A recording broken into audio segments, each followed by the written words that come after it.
Hello नमस्कार. Sarika's lifestyle या YouTube चॅनलमध्ये तुमच्या सगळ्यांचं अगदी मनापासून स्वागत करते. आज आपण जाणून घेणार आहोत पंढरपुरातील एक अतिशय रंजक रहस्य. ते म्हणजे विठ्ठल आणि रुक्मिणीची मंदिरे वेगवेगळी का आहेत. ही माहिती जाणून घेण्यासाठी हा व्हिडिओ शेवटपर्यंत पूर्ण नक्की पहा. तासनतास रांगेत उभा राहून श्रमलेला भाविक जेव्हा विठ्ठलासमोर नतमस्तक होतो तेव्हा त्याचा सारा थकवा एका क्षणात नाहीसा होतो. पंढरपूर हे भारतातील एक महान तीर्थक्षेत्र आहे. प्रतिवर्षी कोट्यवधी भाविक इथे येतात व विटेवर उभ्या असलेल्या सावळ्या परब्रह्माचे दर्शन घेतात. पंढरपूरचा ज्ञात इतिहास 5000 वर्षाचा आहे. पद्मपुराणात कथा आहे की रुक्मिणी कृष्णावर रुसून दिंडीत वनात येऊन तप करू लागली. कृष्ण तिला शोधत आले, मात्र ते प्रथम भक्त पुंडलिकाला दर्शन देण्यासाठी गेले. तो आपल्या आईवडिलांची सेवा करण्यात मग्न होता. त्यानं वीट फेकली व कृष्णाला त्यावर उभं राहण्यास सांगितलं. तो विटेवर उभा राहिला म्हणून विठ्ठल झाला. दिंडीरवन म्हणजे पंढरपूर. रुक्मिणी जिथं जप करीत होती तिथंच ती उभी आहे, म्हणून विठ्ठल रुक्मिणीची मंदिरं येथे स्वतंत्र आहेत. पंढरपूरला आल्यावर वारकरी प्रथम चंद्रभागेत स्नान करतो. पंढरीचा वारकरी चंद्रभागेत स्नान आणि दर्शन विठोबाचे असा विधी आहे. भीमा नदी येथे चंद्रकार वाहते म्हणून तिला तिथे चंद्रभागा म्हणतात. चंद्रभागेच्या वाळवंटात भक्त पुंडलिकाचं मंदिर आहे. त्यांच्यासमोर लोहदंड तीर्थ आहे. तिथं स्नान केल्याने पुण्य प्राप्त होते, त्यामुळे तिथे भरपूर गर्दी असते.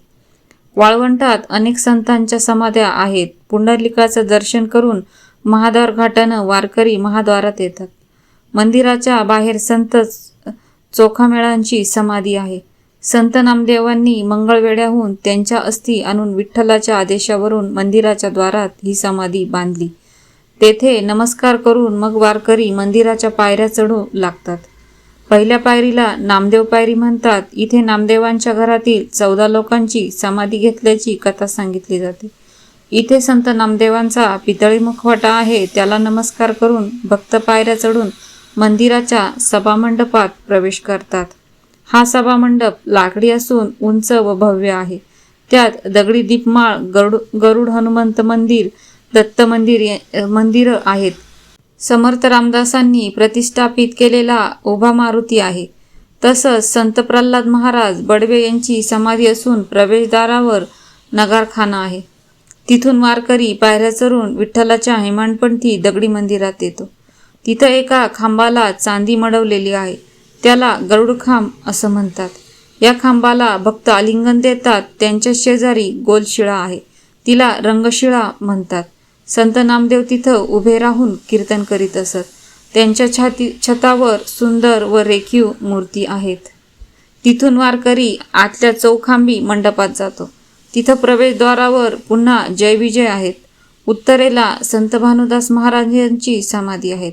आतल्या मंडपात उत्तरेला शेजघर आहे व आत गाभारा आहे. त्यात चांदीने मडवलेल्या सिंहासनावर मेघडंबरीत श्री विठ्ठलाची सुंदर मूर्ती कमरेवर हात ठेवून उभी आहे. कंटाळवाणा प्रवास करून तासनतास रांगेत उभा राहून श्रमलेला भाविक जेव्हा विठ्ठलासमोर नतमस्तक होतो तेव्हा त्याचा सारा थकवा एका क्षणात नाहीसा होतो. त्याच्या अंगावर रोमांच उभारतात. भक्तिरस उंच बळतो व नेत्र पाजरू लागतात. संतांची वाणी अनुभवाला येते. तुझे पायी सुख सर्व आहे. आचार्य विनोबा भावे सुद्धा अश्रुढाळीत भावविभोर अवस्थेत पांडुरंगापुढे उभे होते. पांडुरंगाच्या दर्शनानंतर भक्त श्री रुक्मिणी मातेच्या दर्शनाला जातो. श्री राधिका सत्यभामा देवीचे दर्शन घेऊन तो रुक्मिणीच्या गाभाऱ्यात प्रवेशतो. तो तिथं चांदीने मडवलेल्या उंच सिंहासनावर श्री रुक्मिणीची सुंदर सुबक आल्हाददायी मूर्ती आहे. मूर्ती शाळीग्राम पाषाणाची असून अत्यंत रेखीव आहे. श्री रुक्मिणीचं दर्शन झाल्यावर श्री रुक्मिणीच्या मंडपात भाविक येतो.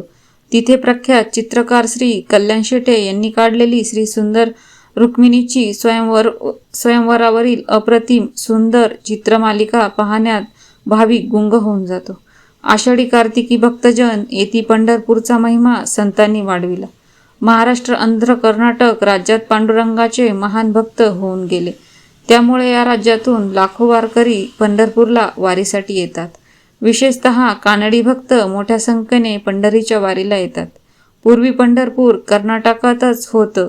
ज्ञानदेवांनी म्हटलं आहे, कानडा विठ्ठल कर्नाटकू. वर्षातून 4 वेळा इथे मोठ्या वाऱ्या भरतात. त्यातील सर्वात मोठी वारी म्हणजे आषाढी एकादशीला असते. या वारीला ज्ञानेश्वर, तुकाराम, एकनाथ, निवृत्तीनाथ, सोपानदेव, मुक्ताई, गजानन, बहिणाबाई आदी संतांच्या पालख्या येतात. त्यात शेकडो दिंड्या व हजारो वारकरी भजन करीत चालत येतात. ज्ञानेश्वर तुकाराम महाराजांच्या दिंडीबरोबर लाखो वारकरी चालत येतात. पंढरीला आल्यावर चंद्रभागेचं स्नान, दिंडीत भजन करीत नगर प्रदक्षिणा होते. प्रचंड गर्दीमुळे सर्वांना दर्शन घेता येत नाही. त्यामुळे भाविक फक्त शिखराचं दर्शन घेतात. परंपरेने चालत आलेल्या आपल्या मठात भजन करतात. कीर्तन ऐकतात. द्वादशी सोडून गावी परतात. काही जण वद्यप्रतिपदेपर्यंत येथेच राहतात. पौर्णिमेला गोपाळपूर येथे काला होतो व प्रतिपदेला मंदिरात महाद्वार काला होतो. नंतर नियमाने वारकरी परत जातात. आषाढी पाठोपाठ कार्तिकी यात्रा भरते. कार्तिकी एकादशीला देव जागे होतात म्हणून तिला प्रबोधिनी एकादशी असं म्हणतात. आषाढीप्रमाणेच कार्तिक वारी होते. त्यानंतर माघ व चैत्र महिन्यात लहान यात्रा भरतात. प्रत्येक महिन्याच्या शुद्ध एकादशीला यात्रा भरते. वर्षातून अंदाजे 1 कोटी लोक पांडुरंगाच्या दर्शनाला येतात. ही माहिती आवडली असेल तर व्हिडिओला एक लाईक नक्की करा. कमेंटमध्ये जय हरी विठ्ठल लिहा आणि सारिका लाईफस्टाईल या यूट्यूब चॅनलला सबस्क्राईब नक्की करा. मी सारिका या नोटवर तुमच्या सगळ्यांची रजा घेते.